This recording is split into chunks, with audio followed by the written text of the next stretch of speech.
Welcome back. You're watching this very special episode of Overdrive, and joining me on the show is our guest host, Sahara Force India's own Nico Hulkenberg.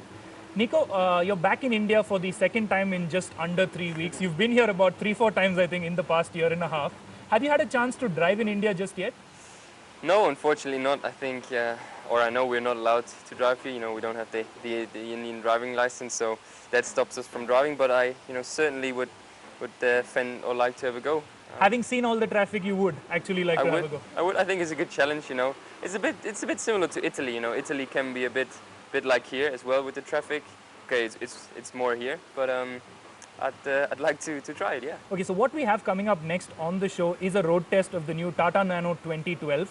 It, of course, when it was launched a few years back, the Nano was the cheapest car in the world at that point. So would you like to take a look at that car? Sure. All right, so here are Sohini and Abhay with a real-world road test of the Tata Nano 2012.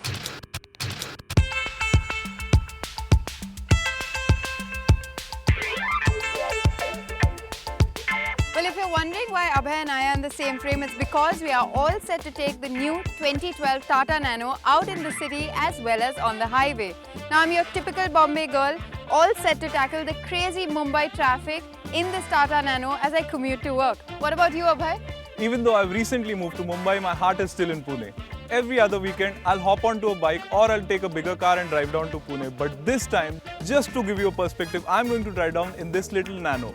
So Sohini, the car's all yours, but just till the weekend. Cute, small and vibrant. On the styling front, nothing much has changed in this 2012 Nano. The silhouette is familiar and the space inside is still astonishing. Additions for 2012 are body-colored bumpers, a left outside rearview mirror, new wheel caps and 4 new colours.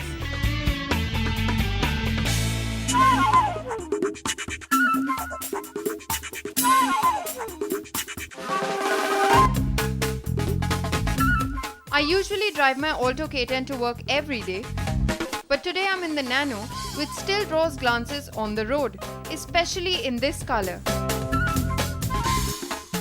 And did I mention that the engine now makes 38 PS of power, 3 more than earlier? The first thing that I notice about any car that I drive is its power and the steering. And in that respect, this new Tata Nano is just simply delightful. It's more powerful than I expected, and the steering wheel is just simply very responsive. Now obviously it's small, it's cute, and it makes me want to overtake every car in sight. But before I try any of those stunts, I need to go and pick up a couple of my friends who want to be a part of this Tata Nano drive in the city experience.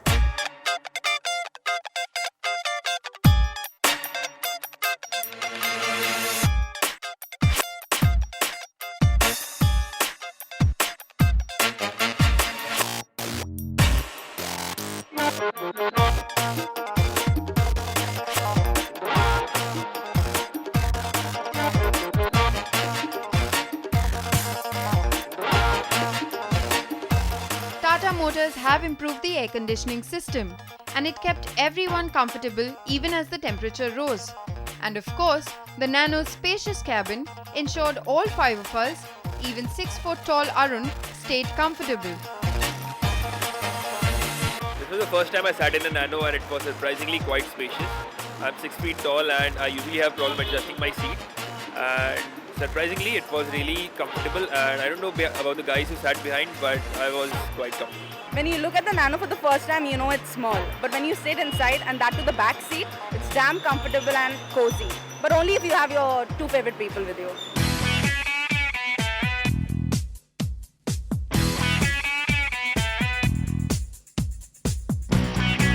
So this is it, this is the parking challenge. The Nano may be small, but because it lacks fast steering, I fear that parking here might be a little more challenging than it normally should be.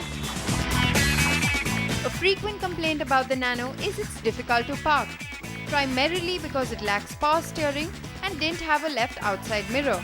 There's still no power steering, but now you at least have the mirror, so while this Nano is still not easy to park, I could use the mirror to ensure I didn't scrape my car or any others. Now if you're considering this new Tata Nano for your next buy, I would say you have very good taste. It looks cute, it tackles city traffic easily, it has enough power for you to pull through your overtaking maneuvers, and its best attribute you just saw. It can park in the tightest possible places, which no other car would be able to do. Tune in next week to see just how Abhay fared driving the Nano from Mumbai to Pune. Okay, Nico, having seen that story, do you really still want to drive in India? Still a definite yes. All right, that brings us to the end of the show. Nico, thank you so much for joining us and being such a sporting guest host. Would you like to sign off for the show? Yes. Thanks for having me. It's been real good fun to be a part of the show. I'm sure I'll see you soon again here. Bye.